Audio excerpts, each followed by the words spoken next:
നിർമ്മാണ മേഖലയിലെ പ്രതിസന്ധി പരിഹരിക്കുവാൻ സർക്കാർ ഇടപെടണമെന്നാവശ്യപ്പെട്ട് നിർമ്മാണ തൊഴിലാളി സംയുക്ത സമരസമിതി നേതൃത്വത്തിൽ മിനി സിവിൽ സ്റ്റേഷനിലേക്ക് മാർച്ചും ധർണയും നടത്തി.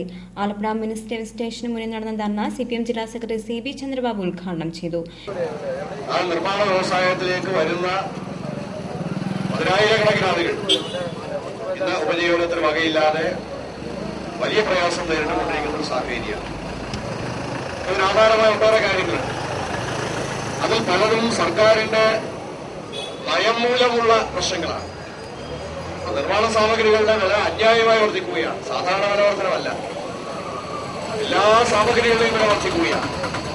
ഇവിടെ ഇതുപോലുള്ള പല വേദികളിലും പറഞ്ഞിട്ടുള്ളതാണ്. സിമന്റിന്റെ വില വർദ്ധിക്കുന്നു, സ്റ്റീലിന്റെ വില വർദ്ധിക്കുന്നു, അതുപോലെ മറ്റ് നിർമ്മാണ സാമഗ്രികളുടെ എല്ലാം വില ഒരു നിയന്ത്രണമില്ലാതെ വർദ്ധിച്ചുകൊണ്ടിരിക്കുക. ഉത്പാദന ചെലവിന് ആനുപാതികമായിട്ടുള്ള വർധനമല്ല. അങ്ങനെ ഒരു വർധനമുണ്ടാവാം. സാധാരണഗതിയിൽ നമ്മുടെ നാട്ടിലെ എല്ലാ മേഖലയിലും ഉണ്ടാകുന്ന വർധനവിന് ആനുപാതികമായ വർധനമല്ല നിർമ്മാണ മേഖലയിൽ നിന്ന് നടന്നുകൊണ്ടിരിക്കുന്നത്. VMS നേതാവ് VR ശശികുമാർ അധ്യക്ഷത വഹിച്ചു. PP Pavanan, PU Abdul Kalam, Sadasivan Pillai, T Ponnappan, R Nasar തുടങ്ങിയവർ സംസാരിച്ചു.